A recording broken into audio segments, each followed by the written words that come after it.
Setelah anak laki-laki ini pulang dari sekolah, dia melihat dua panci makanan yang ditinggalkan ibu tirinya di atas kompor. Dua pot identik. Saat Anda membuka tutupnya, Anda tidak akan menemukan daging di dalam panci ini. Dan panci lainnya penuh dengan daging. Dan bahkan ada banyak. Ini pot yang ditinggalkan ibu tirinya untuk adik perempuannya. Karena dia tidak memiliki hubungan darah dengan orang-orang dalam keluarga. Dan dia yatim piatu. Makanan sehari-hari antara laki-laki dan perempuan diperlakukan berbeda. Saat ini Hiroshi sangat marah. Jika dia berhasil di masa depan, pasti akan kembali dan membalas dendam pada ibu tirinya. Setelah lulus SMA, dia kabur dari rumah dan pergi ke Tokyo sendirian. Setelah 15 tahun berlalu, perusahaan Hiroshi berkembang pesat. Dia resmi menjadi pengusaha sukses. Dan pindah untuk tinggal di area villa yang luas. Ibu tiri kejam. Sekarang masih tinggal di rumah bobrok itu. Selama bertahun-tahun, Hiroshi sudah makan banyak makanan enak. Tapi dia hanya ingat keahlian memasak ibunya. Terutama semur kentang. Tapi ibunya sudah lama meninggal. Keinginanmu ini tidak akan pernah terwujud di masa depan. Hiroshi dengar ada toko yang menjual makanan ini di Jalan Kyoto. Restoran kecil bernama Kamogawa Sokudo. Toko sangat berdedikasi untuk melayani pelanggan. Bapak Nagare ini bertanggung jawab menyiapkan hidangan. Dan Putri Koichi akan membantu para tamu menemukan rasa kenangan lagi. Tamu yang datang ke sini tidak akan bisa memesan makanan. Semuanya diatur oleh Nagare, itu bunga kayu. Pak Tua membawakan makanan, termasuk sayuran hutan hijau, ikan mas musim semi, salmon panggang dengan saus, semur tuna dengan rumput laut. Selain itu, ada daging sapi gulung untuk bermalam. Baki makanan yang dibuat dengan cermat ini, Hiroshi perlahan akan menikmatinya. Setelah makan, pria itu pergi ke lantai 2 toko. Di atas adalah tempat bagi semua orang untuk mengagumi foto makanan yang diambil dari pemilik restoran. Dia merasa sangat dikagumi. Untuk dapat menemukan rasa dalam memori, Hiroshi memberitahu Koichi bahwa hidangan telah membuatku ingat selamanya dalam ingatanku. Ketika masih kecil, dia sangat suka sup kentang buatan ibuku. Sayangnya setelah itu semuanya berubah. Hiroshi besar di pedesaan. Keluarga terkaya di desa. Ibunya meninggal saat dia berumur 5 tahun. Setahun kemudian, ayah menikah lagi dengan sahabat ibu. Tidak hanya memiliki satu ibu tiri lagi dalam keluarga, tapi aku juga punya adik perempuan 7 tahun lebih muda dariku.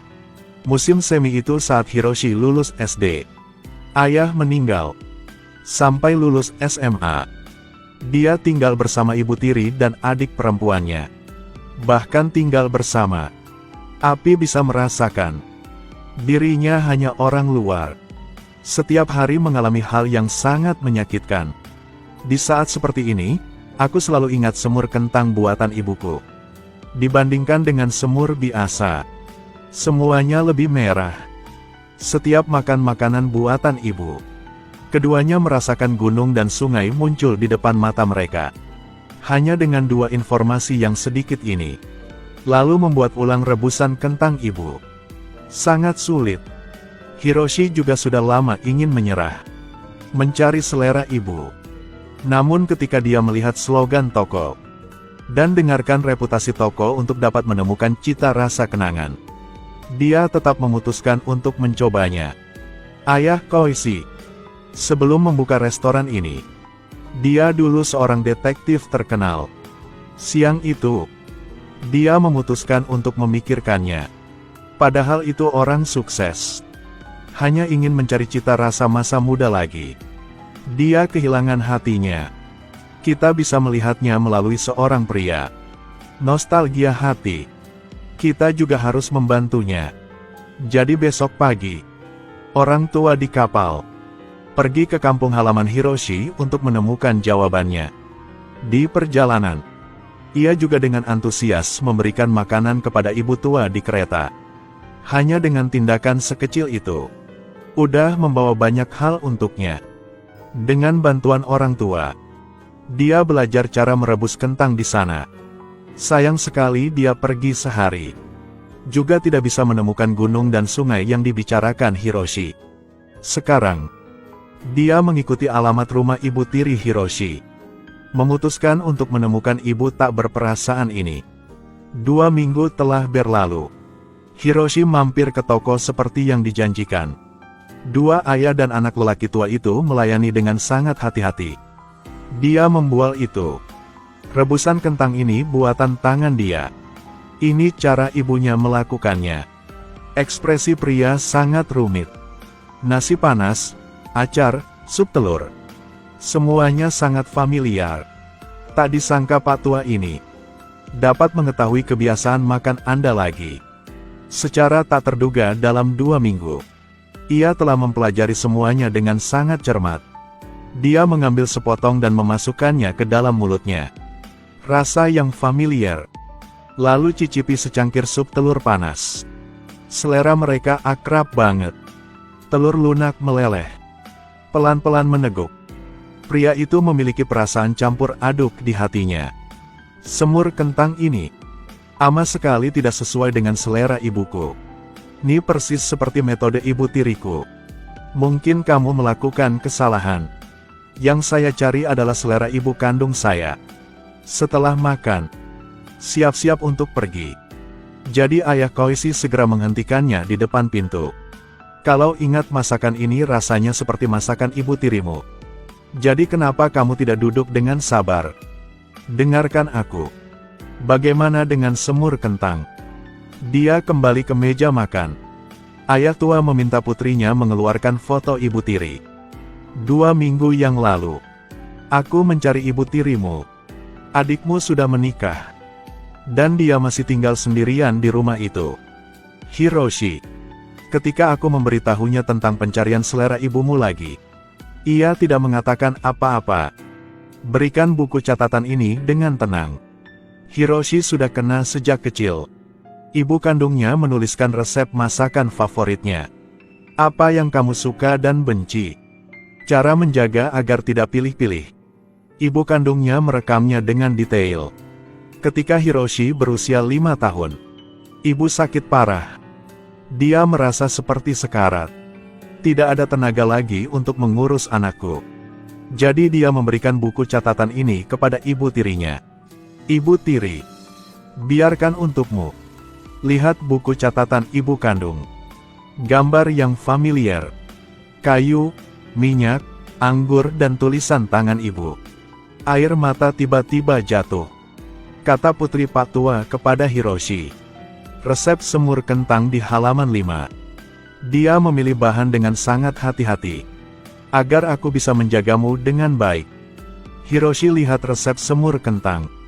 Di bawah ada semur daging sapi. Ini daging sapi kalengan. Pengucapan hidangannya sama seperti sebelumnya. Jadi itu bagian dari ingatannya. Maka kita bisa memikirkan gunung dan sungai. Sedangkan daging induknya agak merah.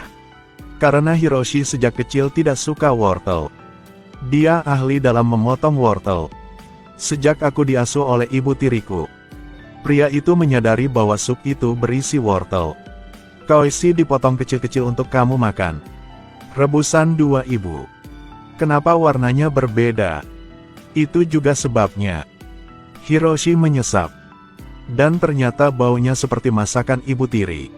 Sebenarnya dia tidak seburuk itu. Bapak tua juga cerita. Silakan dengarkan baik-baik di sini. Kenapa dia direbus dalam 2 panci? Bu tiri menunggumu pulang. Jadi masukkan saja daging kalengan ke dalam 1 panci. Jika memasak terlalu lama, itu akan menempel di pot. Ibu tiri tidak baik hati. Tapi dia tetap ingin memenuhi keinginan ibunya. 2 resep semur kentang ini. Semuanya direkam oleh 2 orang. Sekarang kamu sudah menjadi orang sukses. Ibu tirimu lebih bahagia dari siapapun. Dan jika setiap bulan, kamu mengirim uang kepadanya untuk menghidupi keluarganya, ia sangat bahagia. Hiroshi berkata dengan malu-malu. Kenapa dia tidak mengirim uang?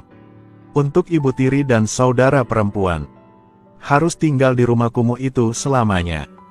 Dia naik dengan kekuatannya sendiri. Sekarang dia tinggal di villa yang pernah dia impikan. Padahal Hiroshi lulus SMA. Jangan pernah kembali ke rumah itu lagi. Tapi ibu tiri tetap datang ke kamarku setiap hari untuk bersih-bersih. Semua item itu, dia menjaga mereka tetap utuh. Dalam buku rumus ini, ibu tiri juga menambahkan banyak masakan. Sup telur dan acar ini, semua formula ibu tirinya ditambahkan. Kata ibu tiri, ketika tumbuh dewasa, tempat ini juga berubah. Ketika Hiroshi memecahkan semua kesalahpahaman bertahun-tahun yang lalu, dia menangis terseduh-seduh. Sebelum berangkat Patwa bilang begitu. Hiroshi, semoga kamu bisa mengembalikan notebook ini. Dapat dianggap sebagai keinginan saya selama bertahun-tahun. Setiap hidangan adalah nyawa yang dirindukan. Preferensi dan pilihan antar hidangan. Setiap kehidupan adalah cerita. Agar nanti saat kita berpikir kembali, kita akan menyadarinya. Ada banyak cerita yang telah menjadi masa lalu.